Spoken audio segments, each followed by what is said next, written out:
Just imagine, they kicked me out of my father's house while drinking champagne. They said that the DNA didn't match and that this would solve everything. And you know what? It really doesn't. But there is one big but. I also got a substantial sum of money and something more. You will be amazed at what I found later. The house looked the same. Same ivy curling around the stone columns. Same trimmed hedges, same cold symmetry. But as I stepped out of the car and onto the gravel, something in the air felt different. Stale. Like the place had been holding its breath for too long. I hadn't been home in over a year. Not since the Christmas where Victoria accidentally knocked red wine on my contract offer from the archives and called it festive. Blake laughed. Maxwell said nothing. My father just blinked and told Adele to bring more napkins. And yet here I was. Back in the belly of the beast. I rang the doorbell, though I still knew the code. The chime echoed like a warning. Adele opened the door, apron crisp, hands dusted in flour. Her eyes widened just for a second before she stepped aside and nodded. He's upstairs, she said. The others are already here. Of course they were. I walked through the hallway, my heels silent against the polished wood. Framed oil portraits watched from above the wainscoting, each one a Grayson with too much pride in their chin. In the living room I found them. Victoria was curled up on the velvet settee, phone in one hand, a flute of something golden in the other. Maxwell was on the floor, laptop open, his gaze flicking up only when I entered. Blake stood by the fireplace with a glass of bourbon and that same smug tilt to his head. Well, look who the wind dragged in, Victoria said, not looking up. I didn't know you were still on the guest list. Please subscribe to the Revenge Bay channel and leave your feedback in the comments. Don't miss a single exciting story.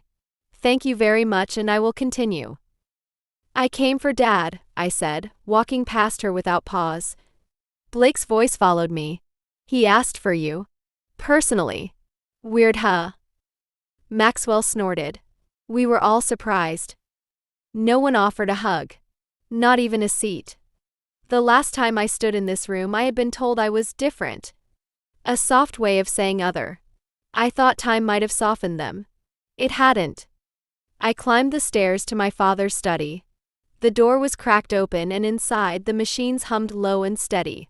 He looked thinner than I remembered, skin drawn tight across his jaw. But when he saw me, something flickered in his eyes. You came, he said. His voice was gravel, but it still held weight. I always do, I said quietly, stepping into the room. He didn't smile. Just reached toward the stack of folders beside him and handed me one. Don't open it yet, he said. There'll be time. I frowned but took it. I'm not long for this place, Alice, he said. But I still see everything. Even when no one thinks I'm looking. He coughed, a dry, tearing sound, and leaned back against the pillows. You're not like them, he added. But that's why you'll survive them. And then his eyes closed just for a second. Downstairs, the laughter started again. Victoria's voice, high and sweet, floated up like a poisoned lullaby. I didn't know it yet, but that folder would be the first cut. And this house? This house would eat itself from the inside out. He died on a Tuesday. No dramatic last words. No hand squeeze or whispered apology. Just a long exhale at 3:42 in the morning and the slow, mechanical flatline that followed. The nurse touched my shoulder and said she was sorry. I nodded. There was nothing left to say. The rest of them arrived a few hours later, still smelling like sleep and perfume. Victoria swept into the room in heels too high for a hospital floor, mascara already smudged like she'd tried to cry in the car. Blake kept his sunglasses on indoors. Maxwell brought coffee for himself and no one else. Victoria pressed her lips to our father's forehead, then turned to the nurse. Who do we talk to about the will? Blake didn't flinch. He wanted it read soon. That's what the lawyer said. Maxwell stood in the corner, thumbing through his phone. He wanted something else too, he added, almost bored. A DNA verification. Said it's required before distribution. I blinked. He said that. Had it written in last year, Victoria said. After your little falling out. Remember that. I didn't. But suddenly it made sense, his coldness last Christmas, the quiet way he watched me. Not angry. Just calculating. The test was his idea, Blake added. Not ours. Maxwell glanced at me, then looked away. No big deal, he muttered. Just standard procedure when millions are involved. The room was too warm. I couldn't tell if they were gloating or pretending not to. A week later, we all gathered in the library. Lewis Campbell, our father's longtime attorney, sat behind the heavy desk, adjusting his glasses with the kind of nervous energy that never used to touch him. The will remains as structured, he began, flipping through pages. Assets divided between the named heirs upon confirmation of lineage. Per Richard's explicit instructions, the DNA test results will be read immediately prior. The air crackled. Victoria crossed her legs slowly, her diamond anklet catching the light. Blake leaned back with arms folded, face unreadable. Maxwell tapped his pen against his leg, 5 quick beats, then stop. 5 quick beats, then stop. Lewis opened a sealed envelope and began to read. Blake Grayson, confirmed. Victoria Grayson, confirmed. Maxwell Grayson, confirmed. I watched his hands. I could see the hesitation before he said my name. Alice Grayson, result, no match. Silence. Then the sound of Victoria's gasp, too loud, too rehearsed. Blake exhaled like he'd been holding his breath. Maxwell didn't move. What? I said, barely above a whisper. Lewis cleared his throat, eyes flicking toward me but not meeting mine. I'm sorry, Alice. The test was conclusive. No, I said, louder now. That's not possible. Victoria stood, her voice syrupy with false regret. It's unfortunate, truly. But it does explain a lot. Blake's chair scraped back. I think we're done here. Maxwell was the last to move. He looked at me, head tilted, almost curious. I guess that makes you a guest now. And just like that, I was out. No inheritance. No claim. No name. Just the echo of my father's last words in my mind. You're not like them. That's why you'll survive. The headlines hit before I made it out of town. Grayson heiress disinherited after DNA revelation. Family fortune denied, she's not one of us. And my favorite, the secret daughter no more. They didn't waste time. One of them had tipped the press, probably Victoria. She always did love an exclusive. I drove with both hands clenched on the wheel. No music. No tears. Just the echo of Lewis's voice and the sound of everything inside me cracking. No match.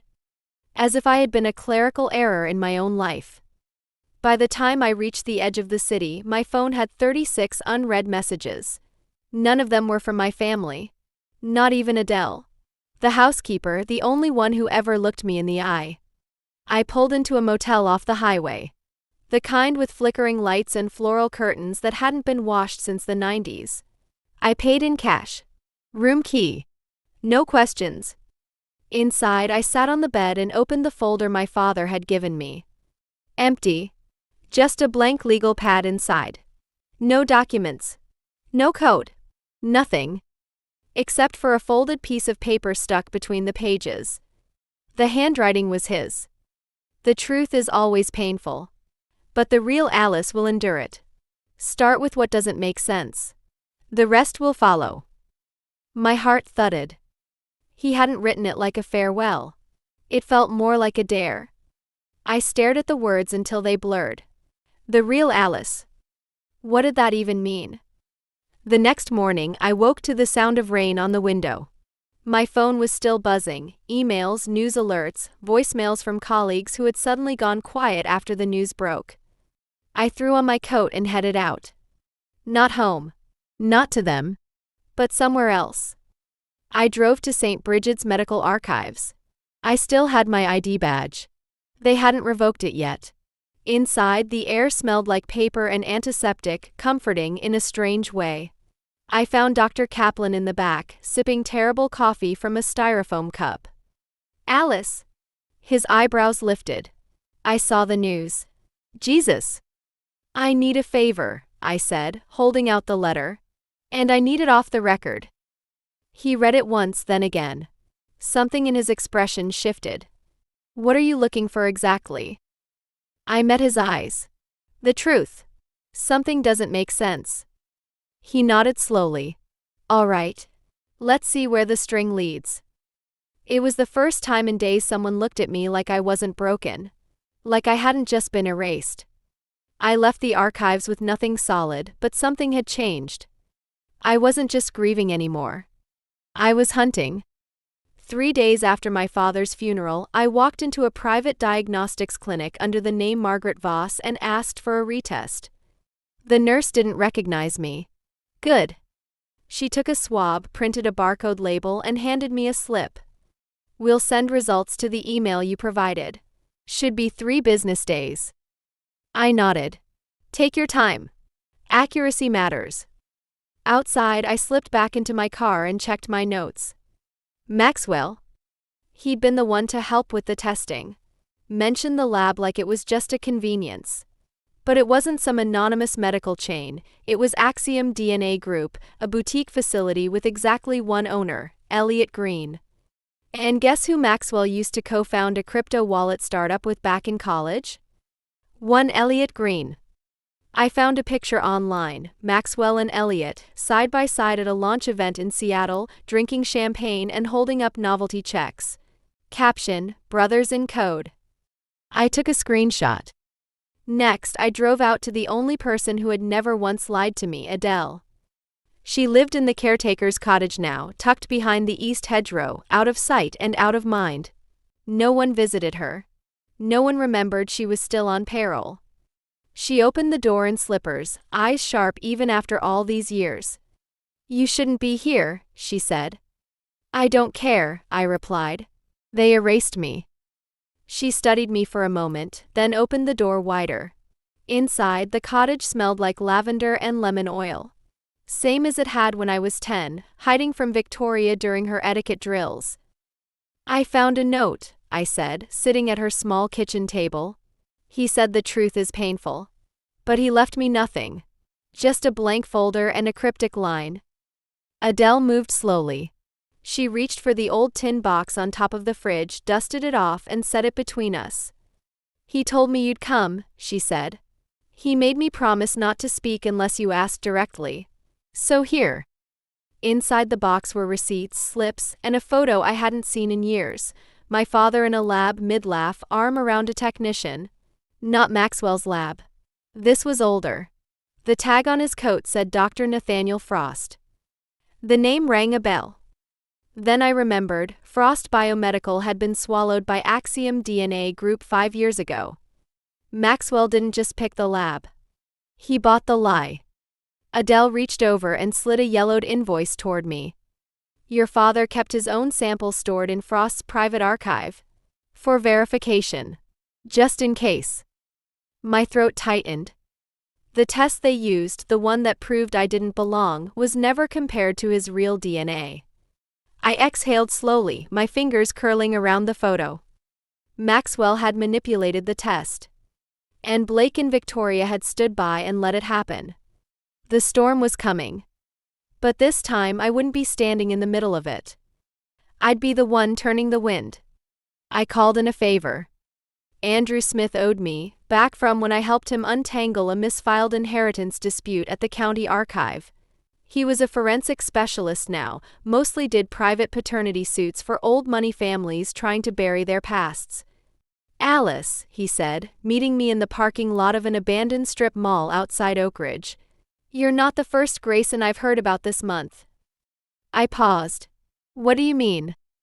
He opened his trunk, revealing a small cooler-marked chain of custody, biological sample. Then handed me a document in a plastic sleeve. This is your father's original DNA file. From Frost Biomedical, back when they still used real controls and not whatever boutique favors Axiom is running now. I scanned the paper. There it was. Richard Grayson. Confirmed. Logged. Archived. And this? I asked, holding up the envelope Maxwell's lab had issued, my no match. Andrew shrugged. Different baseline. They compared your test to a profile that doesn't match your father at all. So it was faked. He nodded. Professionally. I exhaled, sharp and bitter. Maxwell had always been the quiet one, the clever one. I'd underestimated him. Everyone did. That was his whole weapon. People thought he was harmless. I stood silent for a moment, staring at the edge of the parking lot where a crow was picking at something shiny on the pavement. Then I turned to Andrew. What if I told you I wasn't the only one who shouldn't match? He raised an eyebrow. You want to test the others? I want to test what's left of the story. He gave a crooked smile. You always did like peeling back the paint. 2 days later, he called me back. I ran an audit using the files I still had from previous clients. Guess what? Blake's original test doesn't match Richard either. I sat up straight. Say that again. Blake. Not a biological son. At least not Richard's. My chest went still. What about Victoria? That's the funny part. I couldn't find an original test for her. But I did find a record from social services. Her birth certificate was sealed in 1993. Under a different last name. I closed my eyes. Pieces were snapping together faster than I could absorb them. Blake, the golden heir, was illegitimate. Victoria, the real Grayson daughter, was adopted. And the only actual child of Richard Grayson had just been thrown out. I leaned against the wall, feeling the weight of it settle into my bones. They built their empire on names and illusions. I was going to burn down the facade. But not with fire. With paperwork. With whispers. With controlled leaks and targeted strikes. No tantrums. No headlines. Just pressure. Quiet and surgical. I wasn't going to fight them in the open. I was going to bleed them dry from within. I disappeared. Not dramatically. No fake deaths or staged breakdowns. I just stopped answering. Emails. Calls. The few friends I still had from the archive world gone. My apartment lease was up and I didn't renew. On paper, Alice Grayson vanished. But someone else appeared. Marion Locke. She had a Wyoming LLC, a Delaware business address, and a clean bank account seated by a vintage coin I sold for $36,000 in cash. My father gave it to me once when I was 12, told me to keep it for when things got tight. I doubt he imagined this was what tight looked like. Under Marion, I began buying debt. Small at first. Quiet. Third-party portfolios from companies tied to Grayson's subsidiaries. A transport firm Maxwell used to run back-end logistics. A marketing agency Victoria was advising for a cut of the equity. A construction supply chain once chaired by Blake. All of them leveraged. Overextended. Sloppy. Within 2 months, Marion Locke owned 23% of the debt from Grayson-linked businesses. They didn't notice. Not at first. That was the beauty of it. I kept the pressure just light enough to pass as routine, payment reminders, interest hikes, compliance reviews. But behind the scenes, I slipped things loose. A missing shipment here. A client pulled there. Whispers about financial instability, rumors fed to the right forums, anonymous tips to the right inboxes. Chaos in pieces. Then came the fun part. Maxwell's logistics partner found himself under investigation for breach of data privacy, after I leaked internal emails from a dummy address. Victoria's newest lifestyle brand was outed for using bots to fake influencer reviews, thanks to a concerned citizen report filed to the FTC. Blake's construction firm? Someone quietly exposed that 2 of his key projects were built with unauthorized materials that didn't meet code. Guess who had the photos? The invoices? The voice memo where Blake said, "I don't care what's legal, just pour the damn thing." I watched them twist. I watched their companies stutter. And I said nothing. Marion Locke said nothing. Then I picked my moment. An invite-only charity gala hosted by the Grayson Foundation, still proudly bearing my father's name. Black tie, press coverage, board members. The perfect spotlight. I called Clarissa Woods that morning. She was an investigative reporter. Cutthroat. Elegant. Had once buried a senator with a single podcast episode. "I've got something for you," I said. "What kind of something?" "Fraud. Cover-ups. DNA tampering. A full-blown inheritance con. And receipts, real ones." She laughed low and sharp. "You're serious?" "Oh, I'm surgical."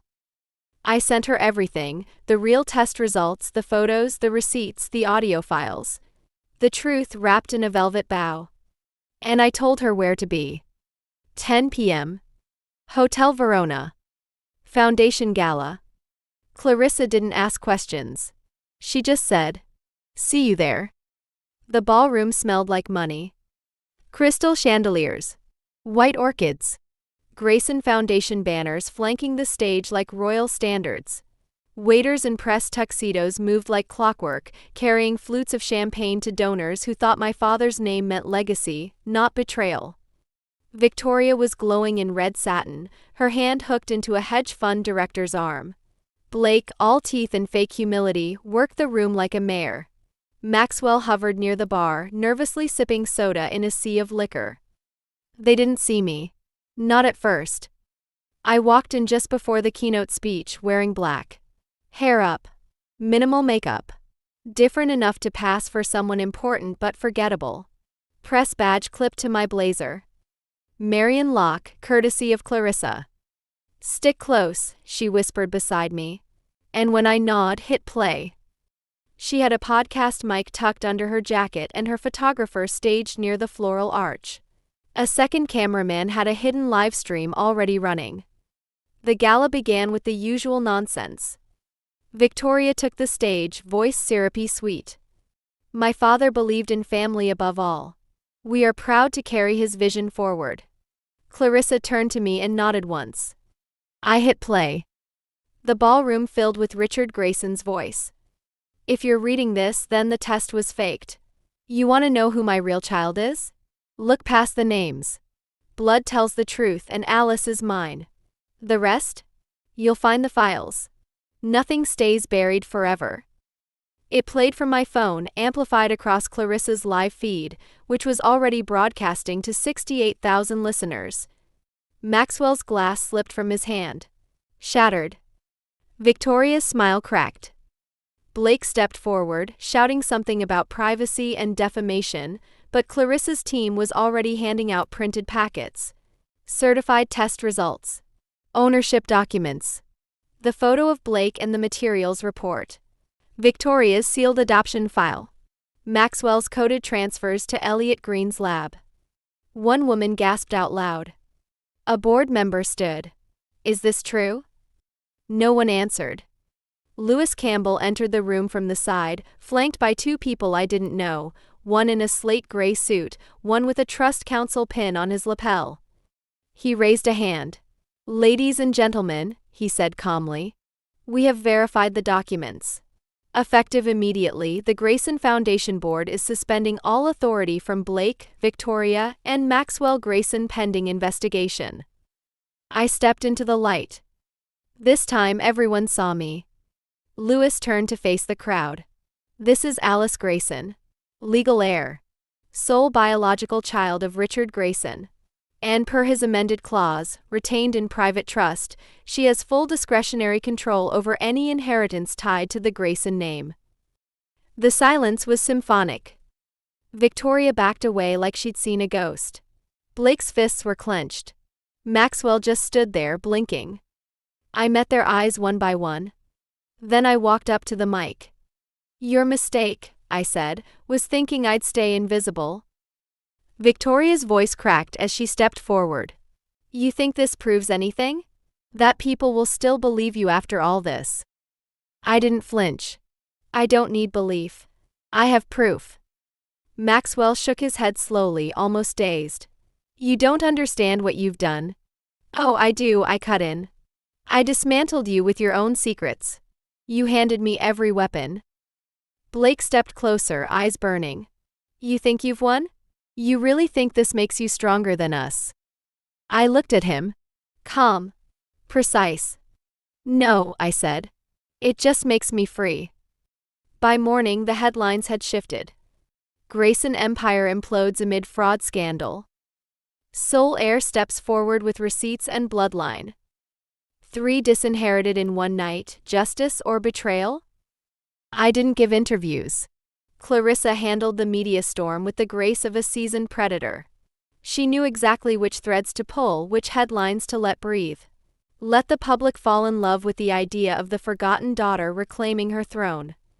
The family? They fell like dominoes. Maxwell was the first to go. Investors pulled from his tech incubator within 48 hours. A pending deal collapsed under the weight of breach of ethics clauses buried in the fine print. By the end of the week, his name was off the board and his apartment was listed for rent. Victoria tried to play victim. She cried on a morning talk show, "I just wanted what was fair." But fairness had a paper trail. The adoption documents leaked. The falsified board votes. The payments to influencers to prop up her failing brand. The IRS opened a formal review. 2 of her brand partners dropped her mid-contract. Her modeling contract revoked. Blake was the most stubborn. He called it a coup. Filed an injunction. Claimed I had forged documents. But he underestimated how thorough I'd been. Clarissa published the voice memo of him signing off on illegal materials. The city revoked 3 of his permits. Lawsuits followed. His crews walked out mid-sight. And when the dust settled, I stood at the center of what used to be the Grayson family legacy. Not holding the pieces. Redesigning them. Lewis and the Trust Council met me in the library. The same room where I was erased just weeks earlier. "You have control now," Lewis said, sliding over a stack of keys and access codes. "The entire estate. The businesses. The foundation." I didn't touch them. "Destroying them isn't enough," I said. "We're not handing this to lawyers and moving on. I want something permanent." He blinked. "What are you thinking?" I turned to the window, the estate grounds bathed in late afternoon gold. We rewrite the charter. Rename the foundation. Strip it of the Grayson name entirely. Lewis raised an eyebrow. "You want to erase your father's legacy?" I looked at him. "No," I said. "I want to honor who he actually was. Not the myth. Not the family fantasy. The man who left me a letter, not a lie." We called it the Richter Foundation. Named after his mother, someone the rest of the family never spoke of because she died poor. The mission was clear: fund truth. Archive justice. Build systems that protect the people families like mine used to crush. The first board members? None of the Graysons. Not even me. I didn't want a throne. I wanted the room where thrones get dismantled. The gates opened without a sound. No press outside. No lawyers waiting. No siblings skulking in the shadows. Just me and the long gravel drive I used to walk barefoot at 7, pretending I lived somewhere else. I parked under the willow tree. It hadn't changed.